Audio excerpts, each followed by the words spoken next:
Hello दोस्तों, कैसे हो आप लोग। तो मैं स्वागत करती हूँ आज अपने YouTube channel Ayush home channel में आप सभी का। तो आज और आप लोग कैसे हो। मैं उम्मीद करती हूँ कि आप सभी लोग अच्छे होंगे, सेफ होंगे। तो यहाँ आज मैं आप लोगों के लिए खरा मसूर की दाल जो छिलका वाला होता है तो उसी का दाल का रेसिपी लेके आई हूँ। तो आज मैं वही आप लोगों के साथ शेयर करूँगी। तो यहाँ देखिए, मैं एक कटोरी में मसूर, उसको भिगाना नहीं पड़ता है, उसको अच्छी तरह से 2 से 3 पानी में क्लीन करके और उबालने के लिए डाल दीजिए और 4 से 5 सीटी लगा दीजिए। वह अच्छी तरह से उबल जाएगा। तो क्योंकि उसका जो छिलका होता है वो बहुत पतला होता है, इसीलिए वो गल जाता है। तो उसको मैं अभी देखिए धो करके और यहाँ कुकर गैस पे चढ़ा दिए थे, उसमें 2 से 3 गिलास पानी डाल दिए थे। तो उसी में डाल करके थोड़ा सा नमक और हल्दी मैं डाल दूंगी और ढक्कन बंद करके 3 से 4 सीटी लगा दूंगी बस। तो यहाँ देखिए, मैं कुकर में मतलब पानी के साथ मसूर डाल दी हूँ, खरा मसूर। अब उसमें नमक भी यहाँ देखिए ऐड कर दी हूँ और थोड़ा हल्दी भी ऐड कर दूँगी। तो यहाँ देखिए हल्दी भी मैं डाल रही हूँ उसमें, और उसके बाद मैं उसका ढक्कन बंद कर दूँगी। और फिर जब 4 से 5 सीटी लग जाएगा तो हमारा दाल अच्छी तरह, मसूर मतलब गल जाएगा अच्छी तरह से, तो फिर मैं गैस को बंद कर दूँगी। और यहाँ देखिए सभी तड़के की तैयारी करके मैं रख दी हूँ। तो वो हींग है, जीरा है, तेज़पत्ता और सूखी मिर्च, और यहाँ मसाला है। ये देखिए धनिया पाउडर, जीरा पाउडर, हल्दी पाउडर, सांभर पाउडर, और ये रेड चिली पाउडर, गरम मसाला भी है, और ये क्रश किया हुआ अदरक और लहसुन है। तो यहाँ देखिए गैस पे कढ़ाई हमारा उधर जब सीटी दे दिया था मसूर में, तो हम कुकर उतार दिए थे गैस से और यहाँ कढ़ाई चढ़ा दिए थे, और उसके बाद तेल गरम हो गया था। तो उसमें देखिए सभी तड़का डाल दिए हैं जो हम आपको दिखाए हैं। पत्ता, जीरा और हींग और रेड चिली सभी डाल दिए हैं। और डालने के बाद अब उसमें प्याज सभी लाल हो गया है, तो मैं उसमें अब प्याज डालूँगी। और प्याज डालने के बाद प्याज को भी गोल्डन ब्राउन होने तक भूंजूंगी मैं। उसके बाद फिर उसमें लहसुन ऐड करेंगे जो क्रश करके। तो देखिए यहाँ प्याज लाल हो गया था, तो मैं उसमें अदरक और लहसुन जो क्रश करके रखे थे वो भी डाल दी हूँ।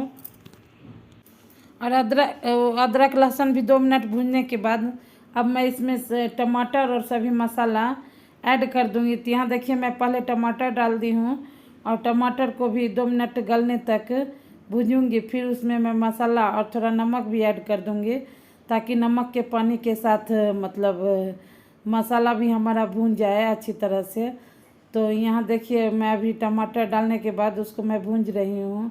और फ्रेंड जो भी हमारे चैनल पे नए हों तो प्लीज़ हमारे चैनल को सब्सक्राइब कर दीजिएगा और बेल आइकन को प्रेस कर दीजिएगा, ताकि हमारा सभी नोटिफिकेशन आप लोगों तक पहुँचे। तो यहाँ देखिए अब मैं उसमें थोड़ा सा नमक थोड़ा क्या, स्वाद अनुसार नमक डालूँगी, लेकिन थोड़ा कम ही डालूँगी, क्योंकि वो दाल जो गलने दी थी उसमें भी मैं नमक डाली थी मसूर में। तो यहाँ देखिए नमक डालने के बाद अब टमाटर थोड़ा नरम हो गया है, तो अब यहाँ मसाला डाल दूँगी सभी। तो मसाला भी मैं इसमें ऐड कर दी हूँ, और मसाला को खूब अच्छी तरह से जब तक लाल नहीं हो जाए तब तक मैं उसको भूंज लूँगी। और जब मसाला लाल हो जाएगा, तेल छोड़ देगा, और यहाँ देखिए मसूर कितना अच्छा गल चुका है, तो उससे पानी निकाल करके और उसको मिला दी हूँ अच्छी तरह से। और यहाँ देखिए अब मसाला में मसूर को डाल रही हूँ और उसको 2 मिनट तक फ्राई करूँगी। उसके बाद जो पानी रखी हूँ वो पानी मैं इसमें, जितना पतला हमको दाल चाहिए तो उतना पानी डाल उसमें मिक्स कर दूँगी।